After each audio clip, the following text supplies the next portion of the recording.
అరకపూడి గాంధీ అంతమంది గుండాలు పోలీసు వాళ్ళ సాక్షిగా వచ్చిండ్రు.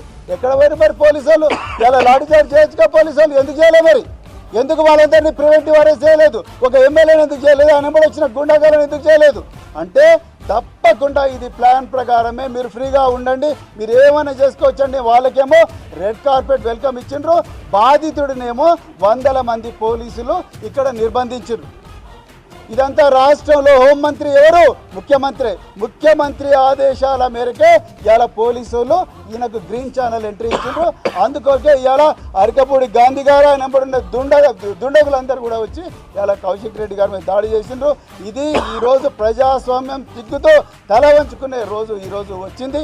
దీన్ని పూర్తిగా పరిశోధించాలి. తప్పకుండా ఎమ్మెల్యేను మరి 307 కింద బుక్ చేయాలి. అక్కడ వచ్చిన వాళ్ళందరినీ కూడా బుక్ చేయాలి. ఈ అరకపూడి గాంధీ ఆయన వచ్చిన గుండాలందరి మీద కూడా పీడీ యాక్ట్ పెట్టి